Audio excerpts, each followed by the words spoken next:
It's just gone 12 o'clock on the night of the 3rd, and we're now into the 4th of January. And this time of year, around the Christmas time in Ireland and rural Ireland, it's customary to go what they call a Cayley. I went to Cayley. So I was a Cayley tonight, and I uploaded a video there because it's nearer the road and it'll upload quicker.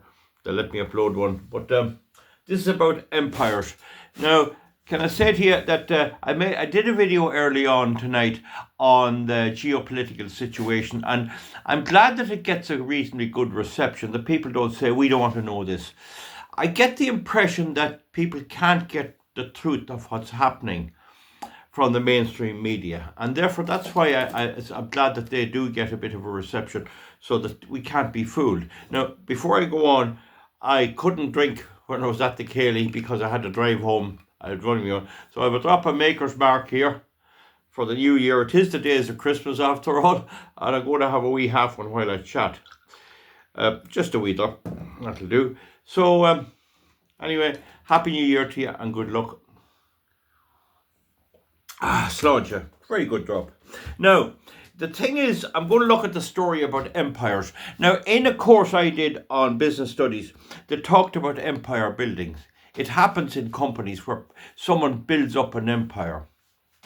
And would you believe it, that in the Garda Síochána long ago, I'm not so sure about now, there was people would get promoted to inspector and superintendent and to chief superintendent, and they couldn't bear the thought of retiring. They couldn't bear the thought of having to retire and just being ordinary citizens. When I was in the Gardaí, it didn't bother me at all. Couldn't wait. I just was happy to leave.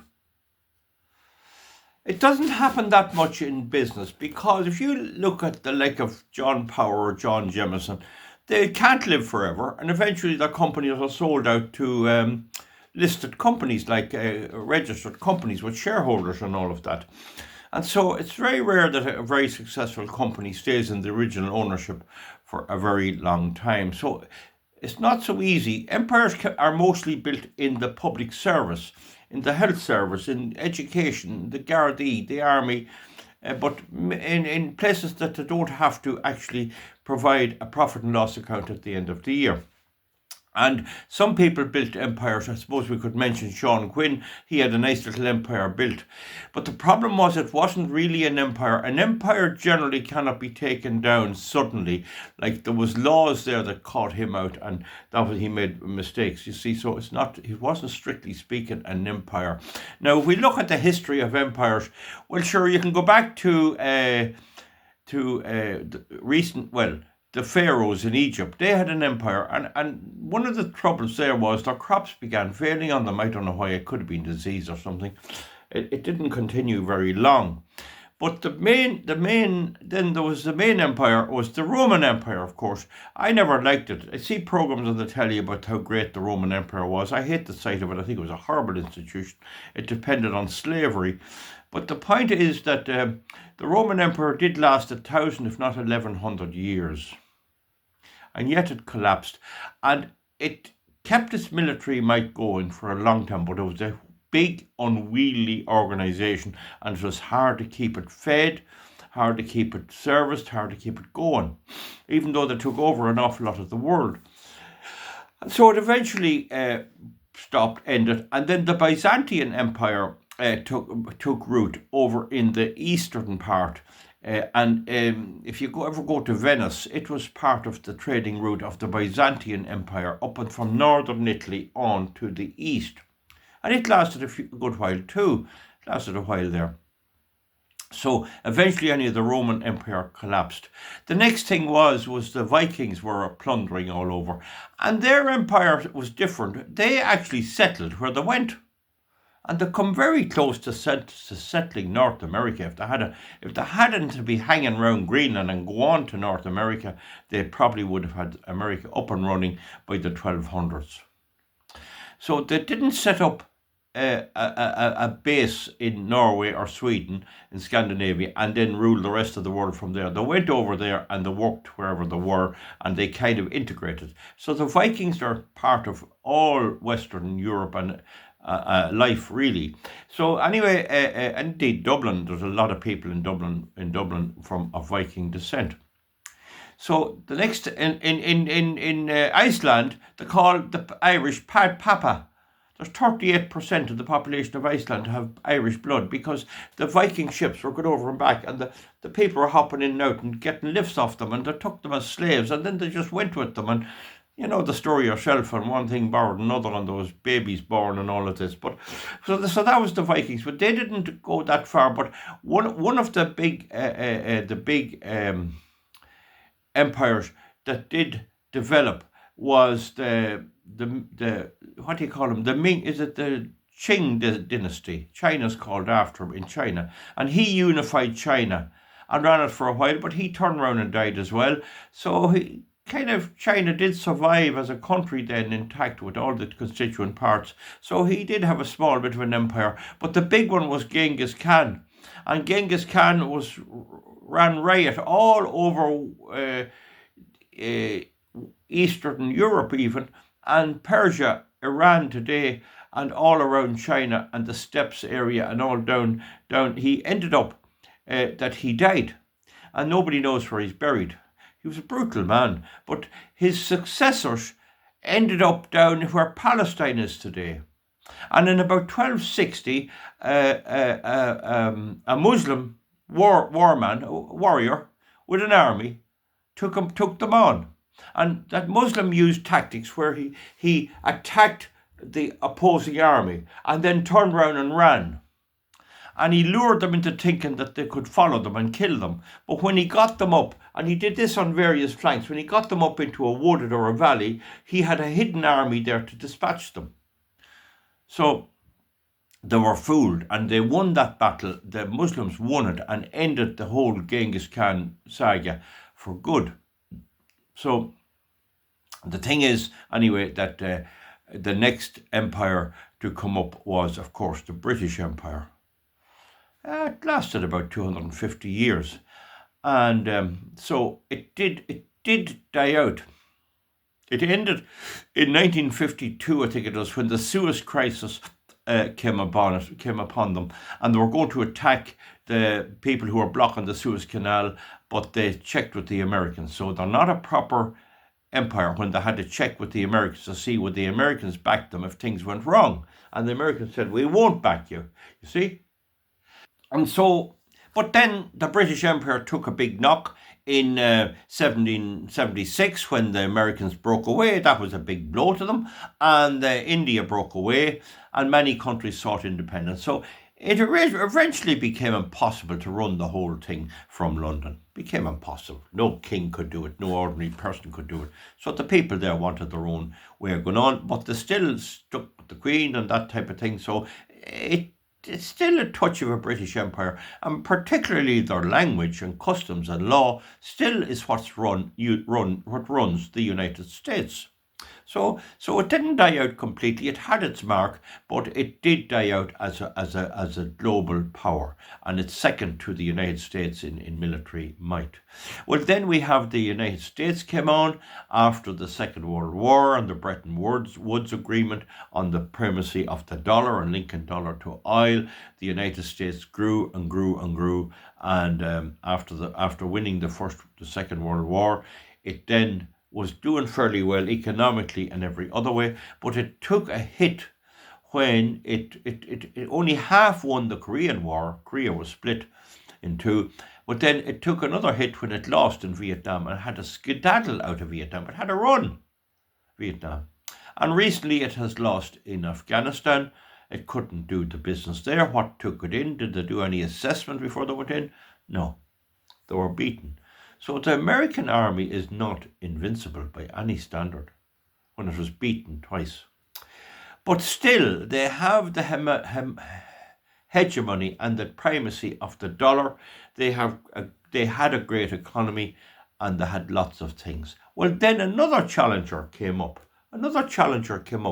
To the US, and that was the EU, the European Union. And there's no doubt the EU, and I claim that it's run by a crowd of nannies.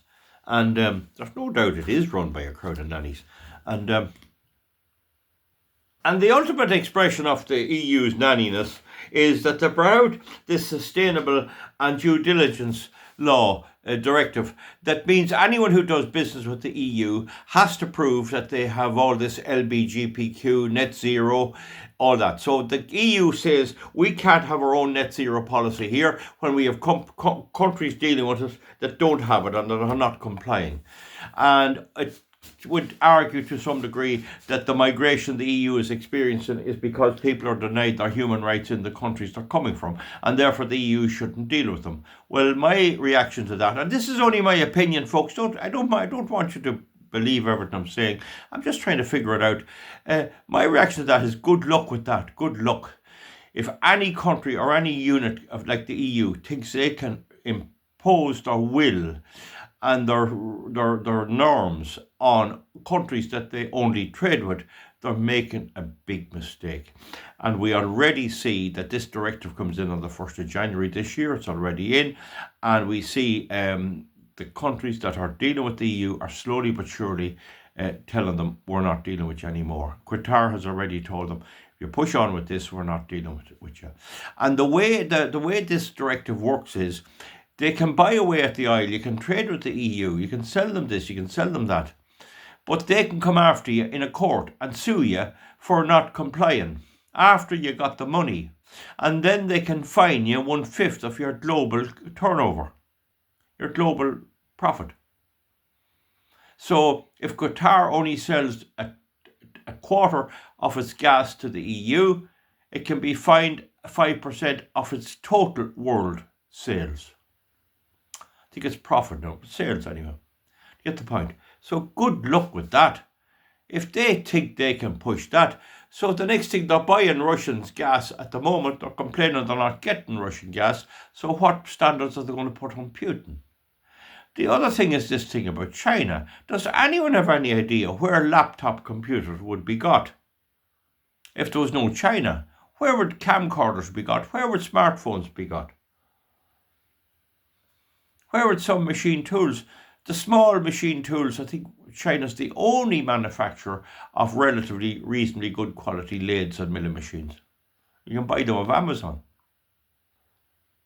So is the EU going to apply its standards to China? China is a serial abuser of various religions, Muslims and Christians. Very, very strict on them. So are they going to try? Will they be able to force China to change? I think in recent years, the Western governments have decided to try to cut China out. I don't think they can replace them. I don't think even Trump can get laptop computers made in America like they are in China. And they have the electric car market conquered. So that's the thing about the EU. But the EU would like to be an empire coexisting along with the United States. But then its empire is depressive. It depresses growth, economic prosperity. It takes a very woke view on war and invasion, and has decided to set up its tent with the United States to beat Putin. And it's not going very well for them. But I think we will see that there'll never be an EU empire. There never will be a European Union empire. I think you'll see Turkey turning away from it altogether and withdrawing any application it had to join the EU. But that leaves us with the United States. Now, the United States empire is only 70 years old, and it is an empire by any standard. Apart from its military conquest, it's attempting to set up empires. But generally speaking, empires don't exist where they lose wars. However, you could say that Britain lost the American Revolution in 1776 and has still continued to be an empire for 130 years, even though it lost one of its states. So losing a war on its own may not be the end of an empire. Now, what you had then in Europe and America recently is woke, climate change, cultural Marxist, net zero, renewable energy, LBGPTQ, and all of that. So with the American Democratic Party, it had woke top shelf. So had Britain. So had the EU. But the problem was the jobs were hemorrhaging. I do look there in the early morning, I look on YouTube, and there's nice videos there of maybe some man, they're all usually men, go into a village, might be somewhere like, where would it be? In Alabama, I can't think of, let me think of the names. Welsh, West Virginia, there's a place called Lynch. But down in Arkansas, there's plenty of towns, and they're losing people. The population has gone down at most of them by half. Some of them would have a big black population, some of them would be mixed. Not a big issue down there anymore. But there would be hemorrhaging people. But there is evidence now in several American small towns of steel production coming back. And Democrat parties under Biden horsed out all of this industry. They decided to put net zero rules and tax them to blazes on burning coal. And that hit the steel industry, which is one of the main industries, because out of steel comes all the other products. But there's evidence now that these steel companies are already investing in steel production again on the expectation that Trump is going to come in and open up the whole steel thing again. And Trump will almost certainly open the whole fossil fuel thing again, however long those reserves last. So it does look like you're going to have the whole green stuff thrown out. And with that, the LBGPQ and everything. Trump is holding a rally, I heard tonight, on the eve of his inauguration in Washington. I'd say that's to bring in a lot of bikers and that to support him for the inauguration. But there's no doubt he will dump the whole green thing out the window. And even if we all fry, he's not going to bother pay any heed to it. That's a serious blow. I don't think it will ever, that anywhere in the world will ever recover and go back to the green woke ideology. A lot of companies are already cancelling actors and actresses because they're woke. So I think we've kind of won that battle with Trump getting elected. And that's why America is only a 7-year empire. 70, sorry. It must be this tough. 7-0 empire. I think an empire will go longer. Very few empires lasted only 70 years. I think it will take a lot of knocks. It's possible too that all those who American has been at war with and all these will eventually come around to say, look, live and let live. I'd say that will be Trump's kind of mantra. And I wouldn't be at all surprised if he doesn't settle. Well, he will settle the Middle East. He'll come up with some plan there that'll let everybody out. And I'd say even in Ukraine, I'd say at this stage, they may come up with something as well, some deal. And if he's seen to be making peace, they'll give him a Nobel Peace Prize. He was already on the cover of Time magazine. And not that I wouldn't like to be on it, that's where Hitler was and Stalin. But then there was others as well. But all told, that's the unknown quantity. Can Trump reverse the decline of the American empire? If he does it the way he's talking, and don't forget he has Vance as vice president and his whole family, there's a whole list of potential presidential candidates there. If the America goes to boom, and they'll never forget him. They'll want him to do another term, but he can't because of the law. But he'll have a huge influence as to who gets picked. The steel towns are returning to Arkansas and Mississippi and those places. And you could see the growth that comes from that. If that happens, some of those towns are lovely. You could go to those towns. A person from Ireland could emigrate, not go near New York or Boston at all. Go down to those places. And their houses are around 150,000 max for a good house. And if there's industry there, costs of living are not too bad. Although I know a man was in America and said it was desperate dear. But I've been checking prices myself and they are gone up. They're nearly doubled from when I was there last in 2001. But they're still not as bad as some people say. But anyway, Trump is promising to bring down inflation, bring down prices. So you could see a situation, a repeat of what happened to me personally. Back in the 70s, I got letters from Australia And America, Illinois, I remember it well, offered me fare to go out to it. They wanted Irish people. And there's no doubt if they had to get me there, only for I have commitments here, I'd tell you one thing, I'd be doing well, could be doing grand in it. There was work. But then I know people, I told you that before, who emigrated, a whole family back in 1985, and they only stayed in a month. They came home, they couldn't stick it, their children couldn't stick to school. But I have cousins and that in it, and they seem to be getting on all right. So there is a possibility that when America gets rid of the woke harness and brakes that's on it, that they will boom. There's no hope for Europe, because European voters are unlikely to ever vote for Trump-like characters. They're unlikely to vote for them. And even that do, there is great evidence that they'll keep them out. Several right-wing parties and candidates are winning elections in Austria and everywhere else, and still they're able to keep them out. They're able to stop them getting into power. Macron was able to stop right-wing parties getting in by forming coalitions. And that's the story in Germany. So a lot will depend not on whether voters vote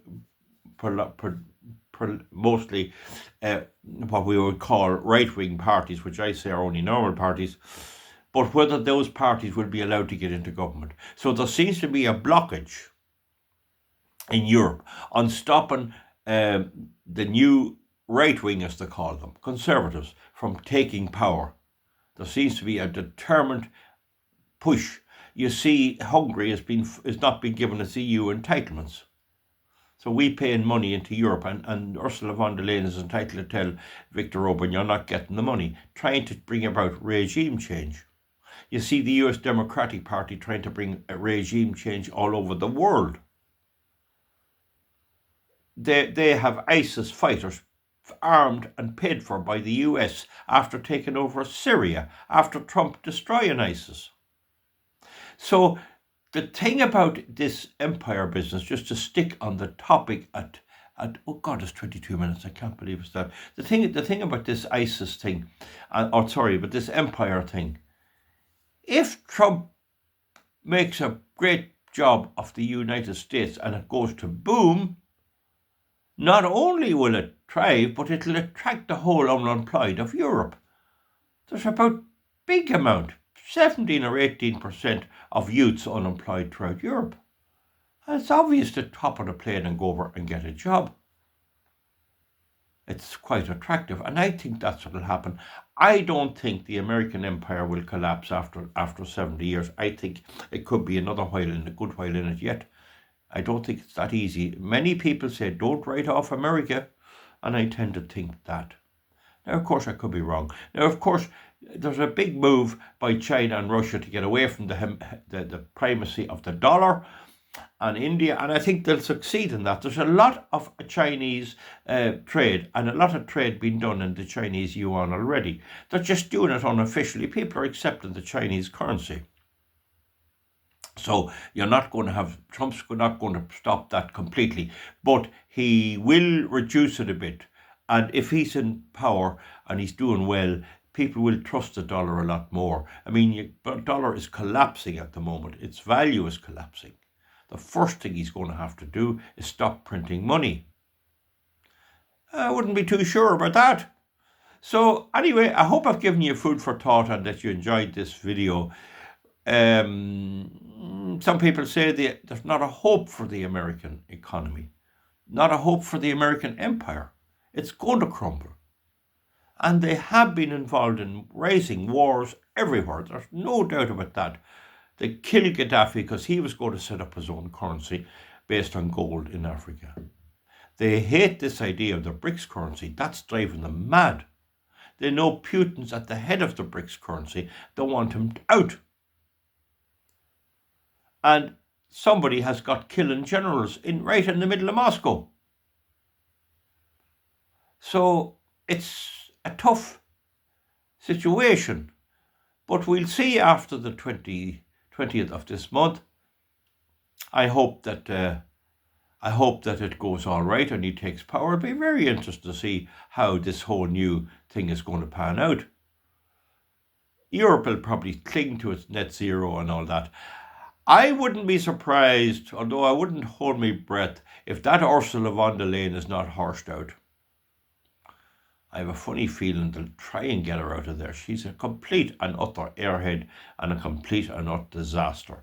She thought she'd be the chairman or the head of the European Commission, head of the EU, and Kamala Harris would be the head of the United States, and they'd meet and they'd talk about their new clothes and the new outfit and all of that, and show off their rings and their earrings. And then it's what she gets to Donald. To Donald. So there you are, folks. That's enough. I think you'll definitely see a weakening of the American primacy, but not its end. I think that the Chinese don't want an empire. They know that empire leads in disaster. They don't want it. I wouldn't trust Putin so well. I think Putin does have dreams of raising Tsarist Russia up again. I think he would like to have an empire. But going about it by brute force maybe not be the best. But if he wins the Ukraine war and gets the economy moving in Russia and gets trade back with America, whatever the EU does, he could persuade Belarus and Georgia and some of the neighbouring countries to be partners rather than just, well, what do you call them? Slaves or